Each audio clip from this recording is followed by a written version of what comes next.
Sir बहुत-बहुत स्वागत है आपका। सबसे पहले नंबर्स पर मैं आपसे आपकी प्रतिक्रिया चाहूँगी। इस क्वार्टर में हमने मॉडरेट ग्रोथ देखी है 7 से 9% की जो एक बैंड है उसमें, टॉप लाइन की बात करें तो। एबिटा और पैट और ओवरऑल आपके नंबर्स आप कैसे डिफाइन करेंगे? क्या इन्होंने आपकी एक्सपेक्टेशंस मीट की हैं? देखिए, जो हमारे टारगेट थे Q1 में वो उससे ये कम है, क्योंकि बहुत सारी डिस्टर्बेंस हुई है इस क्वार्टर में रेल मूवमेंट को लेके।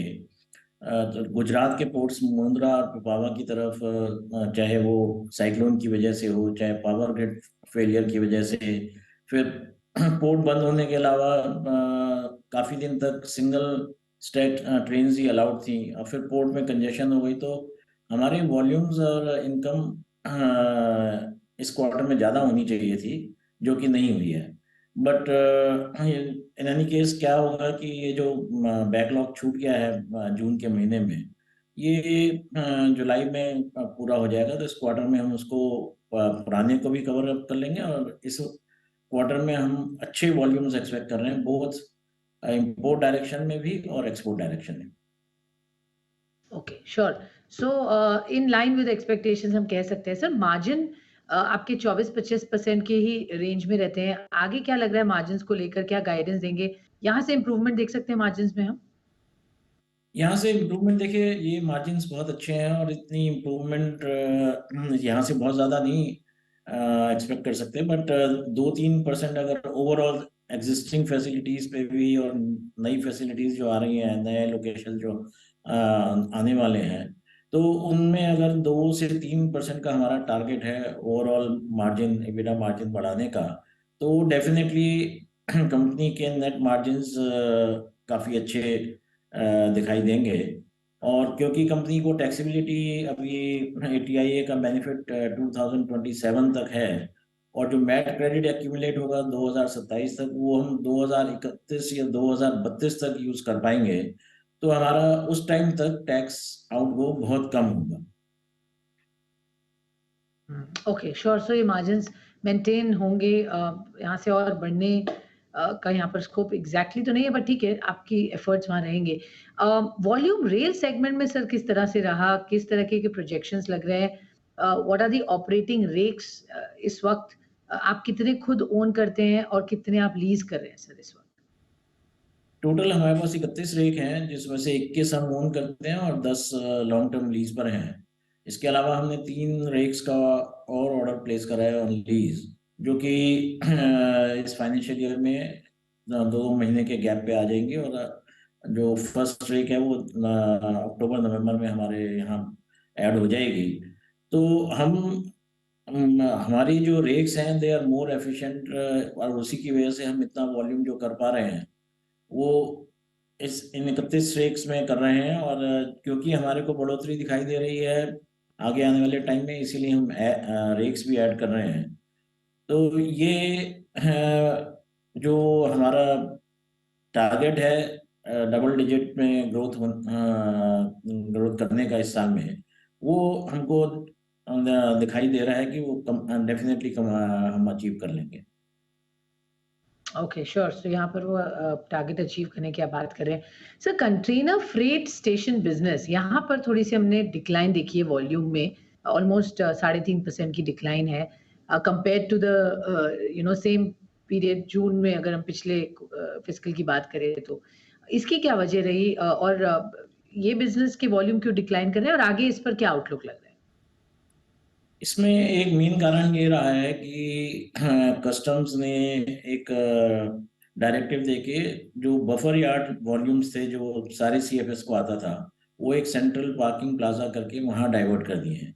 तो उसकी वजह से नावा शेवा में हमारे कुछ वॉल्यूम्स कम हुए हैं। बाकी और लोकेशंस पे स्लाइट ग्रोथ है, और लॉन्ग टर्म में हम इसको वहीं मेंटेन करना चाहेंगे। हमको इस बिजनेस में बहुत ज़्यादा, ना तो कोई न्यू टर्मिनल हम ऐड करेंगे सीएफएस, ना ही कोई बहुत ज़्यादा उम्मीद है कि ये सीएफएस सेक्टर आगे ज़्यादा अच्छा करेगा।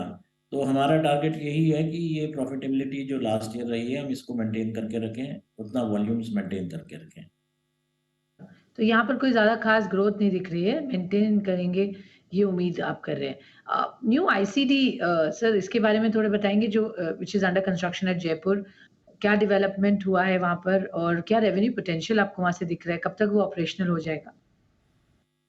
कंस्ट्रक्शन वहाँ चल रहा है और ये लास्ट क्वार्टर में कमीशन होगा। तो इस साल इसका ज़्यादा रेवेन्यू नहीं आ पाएगा, लेकिन 25 में फुल ईयर हमारे पास इसका जो वॉल्यूम है, जो कि हमारा टारगेट है 2 से 3,000 टीवी पर मंथ का। स्टार्टिंग 2,000 होगा, एंडिंग द ईयर वो 3,000 के करीब होगा। तो ये सिचुएशन इस टर्मिनल की है। प्लस हम जो एडिशनल टर्मिनल की बात कर रहे हैं उसमें लैंड हमने आइडेंटिफाई कर ली है एट डिफरेंट लोकेशंस, और उसमें से जो भी जैसे ही land land is the main criteria, क्योंकि जो लैंड हमने देखी है वहाँ पर बिजनेस है, वहाँ पर इंडस्ट्री है और वहाँ से रेल कनेक्टिविटी भी है। तो लैंड फाइनलाइज होते ही फिर वो 12 महीने का एक प्रोसेस होता है for all the permissions and construction. तो ये हमारा अगले 2 साल में बाय से फाइनेंशियल ईयर 25 जयपुर प्लस 2 और टर्मिनल हमारे ऑपरेशनल हो जाएंगे। तो 2025 तक के टारगेट्स हैं और वो ऑपरेशनल हो जाएँगे। करंट आईसीडी कैपेसिटी कितनी है एंड सीएफएस कैपेसिटी सर आपकी? करंट आईसीडी कैपेसिटी तो बहुत ज़्यादा है, और हाँ, ये है कि ट्रेड जब बढ़ेगा और डीएफसी पूरा कंप्लीट हो जाएगा। अभी गढ़ी हसरू डबल स्टैक है, फरीदाबाद का सितंबर अक्टूबर में डबल स्टैक हो जाने का हमारे को आइडिया है, और मतलब जो हमको बताया गया है। तो एक बार वो डबल स्टैक हो जाएगा तो और भी मतलब वॉल्यूम्स बढ़ने का, और लैंड बैंक हमारे पास और पूरा इकोसिस्टम जो इन लोकेशंस पे है, जितने भी हमारे टर्मिनल्स हैं, उसमें जो आज हम हैंडल कर रहे हैं उससे ऑलमोस्ट 3 टाइम्स हम थोड़े से कैपेक्स के साथ 3 टाइम्स वॉल्यूम कर सकते हैं। पर सर काफ़ी चर्चा तो हमने नंबर्स पे की। मैं आपसे अब आगे के प्लान्स पर स्पेशली रोड ट्रांसपोर्टेशन सेगमेंट पर जानना चाहूँगी। कितनी फ्लीट आपके पास इस वक़्त है और क्या आप और ऐड करने वाले हैं? अ, हमारे पास अभी लगभग 500 ट्रेलर की फ्लीट है, और कुछ तो ऐसे हैं जो पुराने हमको रिप्लेस करने हैं, और कुछ एडिशनल हमको नई लोकेशंस के लिए चाहिए। तो अगले 1 साल में हम 100 एक ट्रेलर और ऐड करेंगे, तो टोटल 600 हो जाएंगे all over India. Sure sir overall EVs इस बिज़नेस में आपके पास कितने हैं? क्या इलेक्ट्रिक व्हीकल्स ऐड करेंगे इस पोर्टफोलियो में आप? देखिए, अभी इलेक्ट्रिकल व्हीकल्स की दोनों प्राइस पॉइंट ऑफ व्यू और इंफ्रास्ट्रक्चर पॉइंट ऑफ व्यू कि कहाँ उसको मतलब दोबारा चार्ज करेंगे, वो अभी क्लैरिटी नहीं है। क्योंकि इलेक्ट्रिकल व्हीकल एक ट्रेलर के अगर हम कंपेयर करें तो आज वो 1 करोड़ रुपए का है, और जबकि ये टाटा एंड अशोक लीलैंड के 30-32 लाख रुपए के हैं। तो फाइनेंशियली वो वायबल नहीं है। तो हमने क्या करा है कि कुछ ट्रक्स को, अपने ट्रेलर्स को from diesel to CNG convert करा लिया है, और आगे भी यही है। जब सूटेबल होगा कि भाई ये इंफ्रास्ट्रक्चर डेवलप हो जाएगा, plus cost of electrical vehicles कम आ जाएंगी, तो सूनर और लेटर हम लोग ये जितना भी एमिशंस वाली गाड़ियां हैं या पुरानी गाड़ियां हैं उनको रिन्यू करते जाएंगे।